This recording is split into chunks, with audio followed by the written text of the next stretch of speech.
Ramadan Kareem, everyone. This is going to be a special one. So, how to prepare for Ramadan, a fitness and nutrition guide. This is what we're going to discuss in this episode slash video. I hope you find it valuable. This is just going to be a one take, no editing, no cutting, no none of that. We're going to do it as real as it gets. Just one take. I'm going to talk about my experience. I'm going to talk about the experience of my clients. And I hope that you can maybe learn something out of it. Now, just a few points to touch upon before we get into it. And the first thing is, of course, this is a very holy month for many of us Muslims. And, it's a month where I'm sure you spend a lot of time with your family, you spend a lot of time doing holy things. Having said that, it's also just as important to actually take care of your body and to use this month and leverage this month to your advantage, right? You're fasting for very long times. You're fasting for on average maybe 17, 18 hours. Sometimes it gets to 20 hours in certain countries. And, you're not eating, you're not drinking, you're not putting anything in your body. So a lot of us, what we tend to think, okay, because I'm fasting for such long periods of time, when it comes time for futur, I'll just go out and I'll eat whatever I want, or I'll indulge because I'm fasting tomorrow, or there's another 30 days of that, and that is the wrong mindset to have. That's the worst mindset you can have. You need to be thinking, how can you leverage your fast so that you become healthier and you become fitter, right? And that is also a big part of why we fast. We don't just fast because it's a religious thing, because of course it has a lot of benefits. Now, what you need to be asking yourself is, how can you maximize these benefits? And how can you use this time to essentially become fitter and become healthier? And this is the best time to do that, right? I mean, imagine all the benefits that you can get from fasting.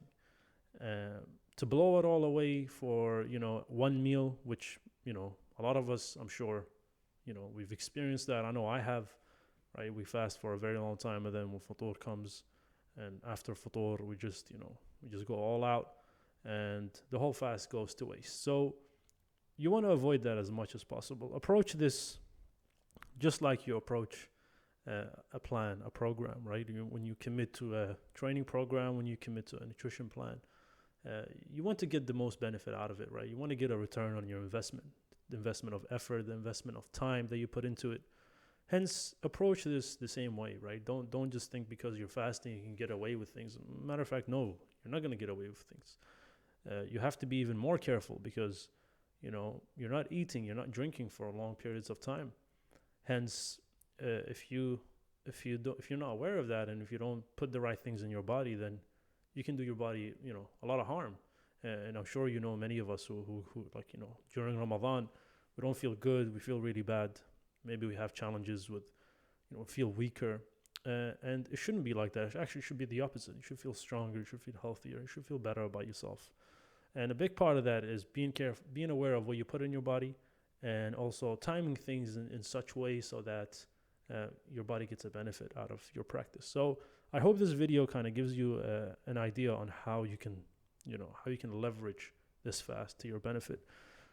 Now let's get into it. So usually I'm going to give you two scenarios, two things, two examples. On most people, they either want to lose weight during Ramadan, or if you're not into losing weight, if you're maybe a younger individual, or maybe even not if you're younger, maybe if you're someone who's into going to the gym and building muscle, what should you do, right? If you're trying to lose weight, what should you do? If you're trying to build muscle or at least maintain muscle, what should you do? So let's get into it. First, let's take the first scenario. If you're trying to lose weight, so how can you maximize your effort in such way so that you can lose weight during Ramadan? By the way, the best time to lose weight is Ramadan, right? Come on, we all. I mean, it's common sense, right? You're not eating for a few hours. I mean, you're not eating for the whole day, and very limited time for you to eat. You're fasting for the whole month. So of course, if you do the right things, if you put the right things in your body, if you exercise correctly, if you time things, you can lose a lot of weight. Now the trick is also the number one thing you want to do is you want to use this time to create habits instead of just following a regimen or following a plan. You don't just want to do that, because what we see, the common problem is you lose weight during Ramadan, and then when Eid comes and when you're back to your normal life, you tend to gain all the weight back, right? And the reason why is because you haven't focused on the fundamentals. You haven't focused on the foundation, which is creating habits, right? We don't really care much about the plan. Don't put too much effort into it. You're fasting for the majority of the day, so whatever you eat, it's not going to make you fat as long as it is in moderation, and as long as you stick to whole foods, right? Stick to foods that are complete, right? Don't have things that are all mixed up together. I mean, if you look at it, the simplest way you can gauge or navigate is ask yourself, did this thing exist, I don't know, 300 years ago, right? Did this meal exist 300, 400 years ago? And if the answer is no, then don't eat it, right? It's just as simple as that. Stick to whole foods, right? Stick to foods in its original form, right? Vegetables, a whole lot of vegetables. Protein, lean protein. Stay away from fat. That's a great way to also, as Muslims, we eat a lot of meat, we eat a lot of lamb. That's full of fat, right? And during Ramadan, when you fast for such a long period of time, you actually become a bit desensitized. Your taste buds becomes desensitized. So things that usually you might not enjoy, you start enjoying it during Ramadan. So use that to your advantage as well. All right. So you don't have to have the fatty parts. Just go for the lean cuts, right? Go to the lean cuts of chicken, lean cuts of meat, lean cuts of of beef, whatever you're into. Fish as well is fine. And if you want to have carbs, you can have carbs. A lot of people sometimes they push it a bit too much, and they just completely cut out the carbs. There's nothing wrong with carbs. Carbs are fine as long as they're controlled, and as long as you're not overdoing it. So having a little bit of carbs, starchy carbs, whether it's potatoes or whether that's yams or parsnips or carrots or rice or quinoa, whatever, right? Whatever you're into, whatever you like. You can still enjoy your food and lose weight during Ramadan. You have to also bear in mind, you're fasting for like 20 hours. So when it comes to eating food, enjoy your food. Eat until you're satisfied. You don't have to limit yourself. You don't have to hold yourself back. You're going to fast the day after, and you're going to do that for a month. So you'll definitely lose weight. So when it's time to break your futur, enjoy your time. Just make sure you choose the right things, right? Don't go for the bad options. Don't go to things with a lot of cream. Don't go to things with a lot of oil. I'm not saying don't completely cut it out, but definitely 80% of your futur should be whole foods, right? Complete foods. And like I said, if you look at this thing and you ask yourself, should I eat it? Maybe ask yourself, did this exist 200, 300 years ago? If the answer is no, don't have it. Or if you, for example, you think maybe in the supermarket, you're thinking about, okay, what should I buy? And you read the back label and there's like 300 things in it. Yeah, don't buy it. Go for whole foods. Stick to that. It's much easier. It's much cheaper as well, and it's much healthier. So that's with regards to your nutrition. Now, like I said, the nutrition should be the easiest part because you're fasting. So whatever you eat is completely fine. What you have to focus on mostly is the water, is the hydration, and that's definitely something that's overlooked, right? Because as we fast, we're not drinking any water, so you're gonna have to make sure that you hydrate yourself during the time when you're not fasting. Hence, don't eat too much, right? Don't overstuff yourself. Just the common thing, and it's way more important for you to be hydrated because if your body is dehydrated for more than 48 hours, there can be some serious problems. And you will get dehydrated throughout the fast, especially during summer. You're definitely going to sweat if you're out and about. You're going to sweat. You're going to get dehydrated a few hours even before the fast, before you break your fast. So you definitely want to spend a substantial amount of time drinking enough water. It can be anything between 1.5 liters to 3 liters, but you want to make sure that should be a priority that you get in these liquids, right? That's very, very important.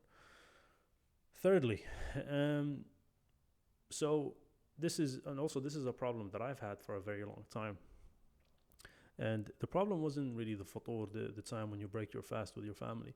The problem was after, when the tea comes out and the baklava comes out and all the sweets come out.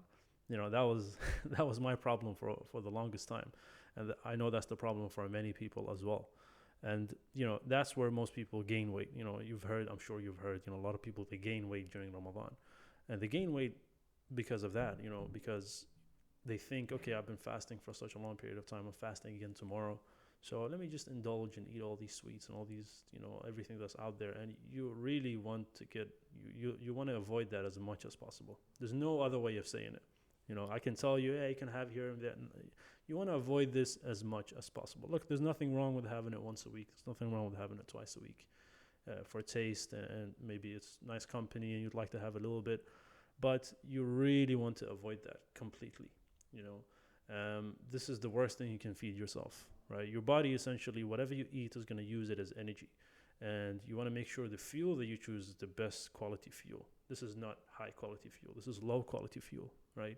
And the sugars, the fats, the cake, the baklava, all of these things are not good for your body, and they're not going to energize you in an optimized way.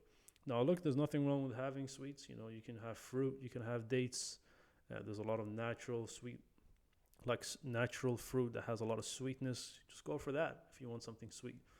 But cake and all these, processed food, stay out of it as much as possible. And you'll do yourself a favor, you'll see. And I'm sure you've experienced it. Usually we feel good up until iftar. After iftar, we feel all right. But then when we eat the baklava and we eat all the sugary food, we get this energy dump, right? And we feel like we're exhausted and we have no more energy and we tend to want to go sleep. So you want to avoid that. Yeah, avoid that completely. Don't have it. And look, if you can fast for 20 hours, I'm sure you can avoid some sweets. Yeah. So that's the reality of things. And that's something you have to tell yourself, right? We overlook it. But if you care about your health and you care about your fitness and you want to improve it, then yeah, stay away from sweets. Now, so that's with regards to nutrition, and that's with regards to iftar. To lose weight, it's very simple. When it comes to nutrition, when it comes to training, it's very, very simple. With regards to training, if you're trying to lose weight, you can do, there's a few things you can do. Of course, you can go to the gym after iftar if that's what you're into. But if you don't have the energy, I know many of us don't, a simple thing you can do is you can simply, go for a run 20 minutes or 30 minutes before iftar, right? And by you doing that, you time it in such a way where you go for the run, and when you break your fast, you can drink some water and you can start hydrating yourself. And if you're not into that, let's say you're not into, running, or maybe you're a female, you can't really go out and run, maybe you're wearing hijab or something, then just go for a walk, right?